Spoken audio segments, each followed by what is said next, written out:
오늘 예배에 오신 모든 분들을 주님의 이름으로 환영하고 축복합니다. 할렐루야. 이 시간 잠깐 기도하겠습니다. 거룩하시며 존귀하신 하나님 감사드립니다. 주님 앞에 나오게 하시고 오늘도 불러주시니 감사드립니다. 하나님, 이 예배 드리는 이 시간 주님께 영광 올려드립니다.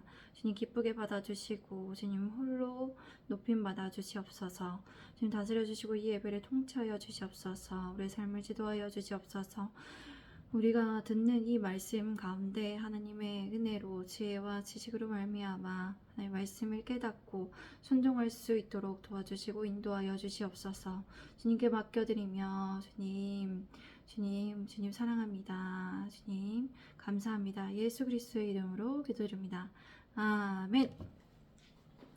오늘 예배의 설교의 주제는 하나님을 찾는 자가 되어요입니다. 오늘 시편의 34편은 다윗의 쓴 시입니다. 이 시는 다윗이 아비멜렉인 블레셋 왕 아기스 앞에서 미친 채 하다가 쫓겨났을 때 해고하며 쓴 시입니다. 다윗은 사울을 피해 블레셋으로 갔습니다. 망명해서 갔죠. 그런데 그곳에서 블레셋 왕 아기스의 도움을 바랬으나 반응이 좋지 않아서 다윗이 그 왕 앞에서 그 상황을 모면하려고 미친 채 하다가 쫓겨났죠. 다윗은 이때의 일을 회개하며 자신의 힘과 능력으로 그렇게 벗어날 수 있었던 것이 아니라 하나님의 은혜로 말미암아 정말 하나님께서 도와주셨음을 감사하며 찬양하며 오늘 이 시편의 메시지를 통해 알려주고자 한 것이 있습니다. 우리 함께 1절과 시편 34편의 1절과 3절까지의 말씀을 1절에 3절까지 말씀을 읽겠습니다. 시작. 내가 여호와를 항상 송축하며 내 입술로 항상 주를 찬양하리이다. 내 영혼이 여호와를 자랑하리니 공고한 자들이 이를 듣고 기뻐하리로다. 나와 함께 여호와를 강대하시다 하며 함께 그의 이름을 높이세. 아멘. 다윗은 이렇게 고백하며 하나님을 찬양합니다. 내가 하나님을 항상 찬양하겠습니다. 내 입술로 항상 주님을 찬양할 것입니다. 라고 말합니다. 다윗은 하나님을 자랑할 것이라고 말합니다. 하나님을 밝게 빛나게 하나님께 영광을 올려드릴 것을 말하는 것이죠. 그는 자신이 경험한 하나님의 권세와 능력을 드러내어 하나님께 영광을 올려드리겠다고 말합니다. 다윗은 공고한 자들이 이를 듣고 기뻐할 것이라고 확신하죠. 공고한 자들이란 여기서 고통으로 인하여 비참한 상태에 있는 사람들을 말합니다. 다윗과 같은 처지에 있어서 하나님의 도움을 간절히 바라는 사람을 의미합니다. 2절에 이를 듣고는 듣다 경청하다라는 의미를 넘어 삶 속에서 이를 그대로 순응하고 하나님의 말씀대로 실천하는 것을 말합니다. 그러므로 다윗이 기뻐하리라고 말한 이유는 공고한 자들이 하나님께서 그에게도 같은 방법으로 역사하셔서 하나님의 구원을 경험하여서 그가 기뻐하고 즐거워하게 될 것이라고 그렇게 말한 것입니다. 여기에서 기쁨은 한순간만 있는 그렇게 일시적인 있는 기쁨이 아니라 하나님으로 인하여서 하나님을 기뻐하는 기쁨으로 삶 가운데 계속적으로 유지할 수 있는 체험되는 기쁨을 말합니다. 그렇게 다윗은 함께 하나님은 강대하시다라고 찬양하며 함께 하나님을 높이자라고 전하고 있습니다. 제가 4절에서 7절까지의 말씀을 읽겠습니다. 내가 여호와께 간구하매 내게 응답하시고 내 모든 두려움에서 나를 건지셨도다. 그들이 주를 앙망하고 강채를 내었으니 그들의 얼굴은 부끄럽지 아니하리로다. 이 공고한 자가 부르짖음에 여호와께서 들으시고 그의 모든 환난에서 구원하셨도다.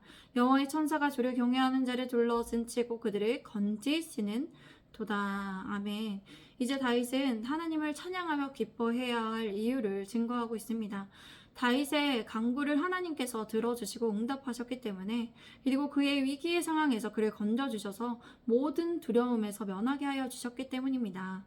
5절 말씀에 주를 앙망하고 강채를 내었다는 것은 주님을 바라보는 사람들은 얼굴이 밝게 빛났고 그들의 얼굴은 결코 수치를 당하지 않는다는 것입니다. 6절 말씀에 다윗은 자신이 공고한 자인 불쌍한 사람과 같이 하나님께 부르짖음에 하나님께서 그의 기도를 들으셨고 그의 모든 환난에서 구원하셨다는 것입니다. 7절 말씀, 하나님께서는 다윗을 어떻게 구원하셨는지를 나타내고 있습니다. 하나님의 천사가 주님을 경외하는 자를 둘러싸서 대적들이 압제로부터 건져 주십니다. 하나님께서 이와 같이 천국의 천사들로부터 하나님을 경외하는 자들을 보호하여 주시고 지켜 주십니다. 할렐루야. 제가 8절에서 10절까지의 말씀을 읽겠습니다. 너희는 여호와의 선하심을 맛보아할지어다. 그에게 피하는 자는 복이 있도다. 너희 성도들아, 여호와를 경외하라. 그를 경외하는 자에게는 부족함이 없도다. 젊은 사자는 궁핍하여 줄일지라도 여호와를 찾는 자는 모든 것에 부족함이 없으리로다. 그렇기에 다윗은 이스라엘 백성들에게 권면합니다. 너희는 여호와의 선하심을 맛보아할지어다 라고 권면합니다. 이러한 하나님의 선하심은 하나님께서 자기를 찾는 자들에게 베풀어 주시는 모든 삶의 영적인 은혜를 의미하는 표현입니다. 그렇기에 하나님의 선하심을 맛보아 알지어다 라고 말하는 것은 하나님의 선하심, 구원의 은총을 계속적으로 체험하여 경험하고 깨달아라는 것입니다. 충분히 하나님의 은총을 경험하라고 하는 것이죠. 우리는 우리가 받은 하나님을 아는 것에 멈추지 않고 계속해서 하나님의 은혜를 경험하고 체험하며 누려야 합니다. 그래야 늘 하나님을 의지하고 신뢰하며 복된 인생을, 좋은 선한 인생을 살아가야 합니다. 하나님을 바라며 하나님을 두려워하고 하나님께 예의를 갖추는 경외하는 삶을 살아가야 하죠. 하나님을 경외하는 삶을 살아가는 자들에게는 하나님의 거룩하심과 전능하심을 알고 그들이 인정하기 때문에 모든 세속적인 두려움으로부터 자유할 수 있는 힘을 부여받게 됩니다. 하나님을 경외하는 삶을 살아가는 자들에게 특권이 있죠. 그런 힘을 부여받게 되는 것이죠. 그렇기에 하나님을 경외하는 자는 늘 하나님께 기도하는 삶을 살아가고 자신의 부족함을 인정하여 주님을 의지하고 간구하기 때문에 부족함이 없는 삶을 살아가게 된다는 것입니다. 풍성한 삶을 누릴 수 있게 되는 것이죠. 10절에 젊은 사자는 궁핍할지라도, 이러한 표현은 젊은 사자는 어떤 존재냐면 먹잇감을 사냥할 수 있는 힘과 기술을 갖추고 있는 존재입니다. 그런데 젊은 사자와 같은 존재가 궁핍한 것은 아무리 힘도 세고 강하고 또 부한 능력을 가지고 있다고 해서 부한 사람이라고 하더라도, 기술이 있다고 하더라도 굶주릴 수 있다는 것입니다. 그런데 하나님을 경외하는 자는, 하나님을 찾고 구하는 자는 부족한 삶이 아니라 굶주리지 않고 하나님 안에서 부족함이 없는 삶을, 풍족한 삶을, 선한 것에 부족함이 없는 삶을 살아가게 된다는 것이죠. 우리 함께 11절과 14절까지의 말씀을 읽겠습니다. 시작! 너희 자녀들아, 와서 내 말을 들으라. 내가 여호와를 경외하는 법을 너희에게 가르치리로다. 생명을 사모하고 연수를 사랑하여 복받기를 원하는 사람이 누구뇨? 네 혀를 악에서 금하며 네 입술을 거짓말에서 금할지어다. 악을 버리고 선을 행하며 화평을 찾아 따를지어다. 아멘. 다윗은 그가 한 경험을 가지고 이제는 자녀들에게 권면합니다.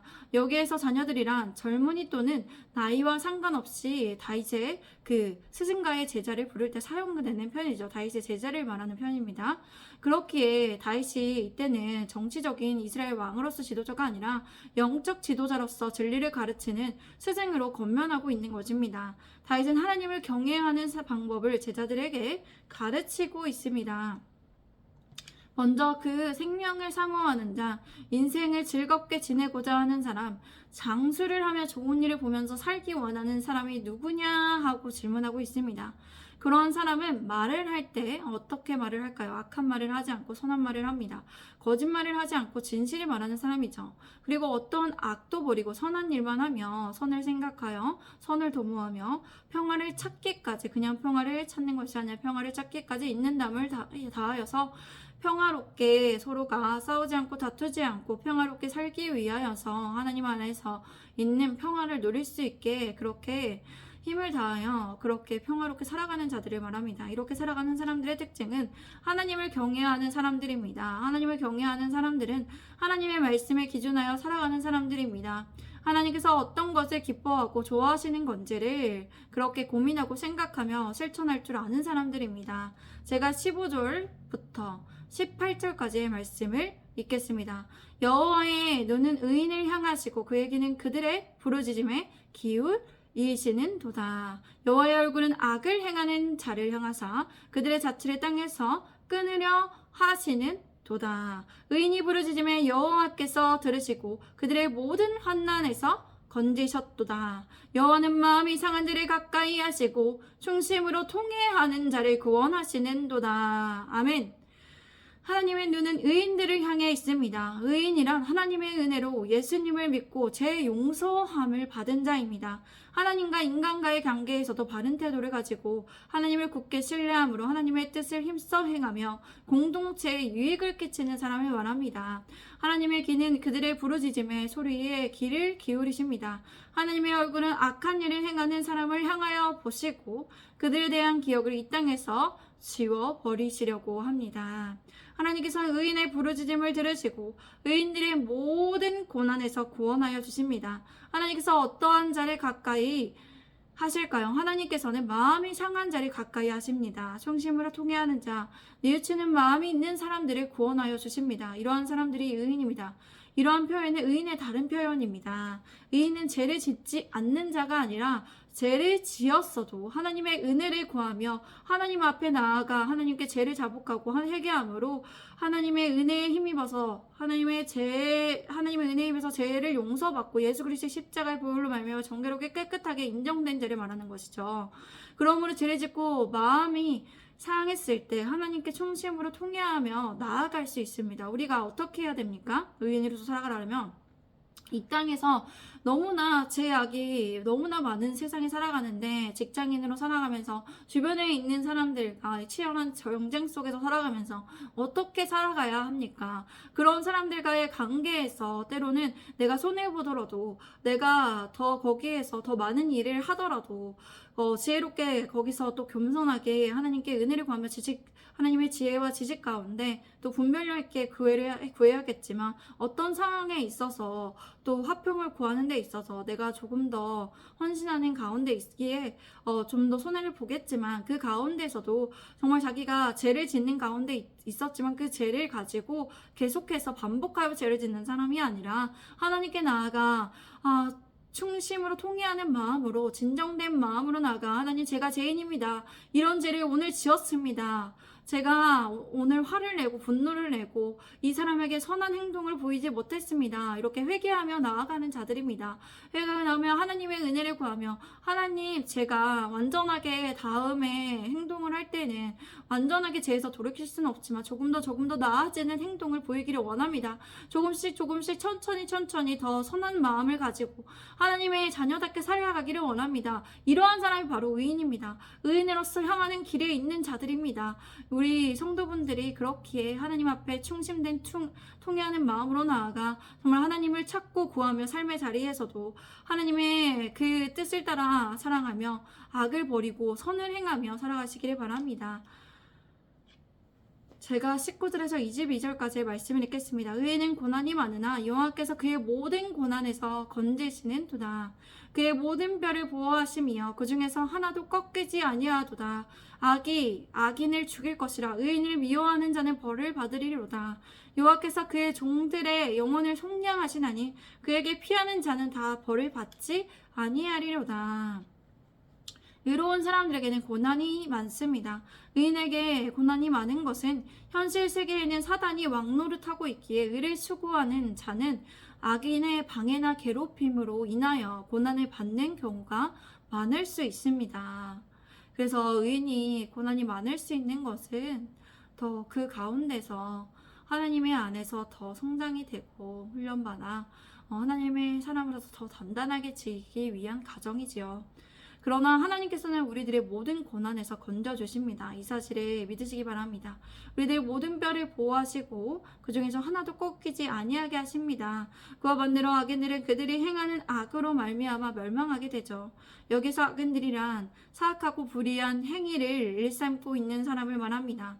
의인을 미워하는 사람은 반드시 마땅한 벌을 받게 됩니다.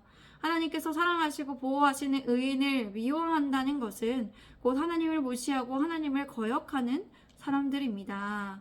그러므로 하나님의 자녀들은 서로 미워하지 않고 주님 안에 서로 용서하고 사랑해야 합니다. 하나님의 은혜와 사랑에 힘입어 주님의 말씀에 따라 행해야 합니다. 하나님께서는 주님의 종들의 목숨을 건져주십니다. 하나님께 피하는 자들인 하나님을 피하는 자로 삼는 사람은 정죄를 받지 않습니다.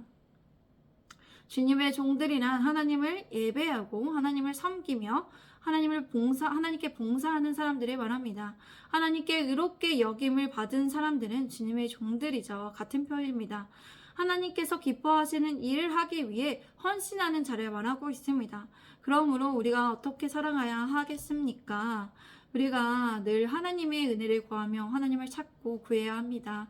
하나님, 우리가 이 땅에 살아가서 우리가 여전히 죄인이지만 죄를 짓고 또 반복하는 죄를 지을 때도 있지만 주님, 이 작은 실수를 그냥 외면하지 않고 하나님께서 알아서 은혜를 베풀어 주시겠지가 아니라 우리가 나아가 하나님 앞에 자복하며 하나님 죄송합니다. 이번에는 제 죄를 짓지 않으려고 했는데 또 거짓말했습니다. 또 제가 선을 추구하지 않고 악한 행동과 같이 말을 했습니다. 상대방에게 기분 나쁘게 말을 했습니다. 상대방에게 비난하는 말을 했습니다. 이렇게 고백하며 비판했습니다. 상대방을 비판하며 제가 똑같이 있는 이 눈에는 눈 이런 태도로 나아갔습니다. 주님 용서하여 주시고 주님 지혜롭게 지식적으로 대처할 수 있도록 주님 알려주시고 은혜를 베풀어 주시고 다스려 주시고 통치하여 주시고 저 사람들에게도 주님의 은혜와 공의로 다스려 주시고 주님께서 제가 받는 환난에 대해서 주님께서 갚으신다 하셨지 제가 갚는 그에 맞지 않다고 하셨으니 주님 책임져 주시옵소서. 제가 감당하지 못할 수도 있습니다. 못할 때가 많습니다. 주님 감당하여 주시옵소서. 이런 태도로 나아가며 하나님께 맡겨 올려드리고 주님 저를 불쌍히 여겨주시고 은혜를 내려달라고 이런 태도로 나아가시는 우리 성도분들이 되시기를 바랍니다. 우리 함께 이 시간 기도하겠습니다. 사랑하는 주님 감사합니다. 주님 감사합니다. 하나님 우리의 삶을 지도하여 주시고 통치하여 주시고 우리에게 은혜를 내려 주시옵소서. 의인으로서 살아가며 주님의 은혜를 구하며 하나님의 의인으로서 주님의 종들로서 하나님을 늘 예배하고 하나님을 찾고 구하며 하나님을 섬기며 나아가기를 원합니다. 하나님의 은혜에 힘입어 하나님 예수 그리스도의 십자가의 보혈의 능력에 힘입어 이 자리에 나왔습니다. 주님 오늘도 감사합니다. 그 은혜 감사합니다. 오늘의 남은 삶 동안에 주님 안에 평안하고 또 기쁨을 누리며 또 주님 내일의 삶에서도 하나님 예배하는 삶 하나님 안에 머무르면서 악한 말을 하지 않고 또 화평을 추구하며 하나님께 영광 올려드리는 삶을 살게 주님 거짓된 말을 하지 않도록 주님 도와주시옵소서. 주님 함께하여 주시옵소서. 주님 감사합니다. 사랑합니다. 예수 그리스도의 이름으로 기도드립니다. 아멘. 감사합니다. 오늘도 함께 해주셔서 감사합니다. 오늘도 수고 많으셨고요. 내일 뵙겠습니다.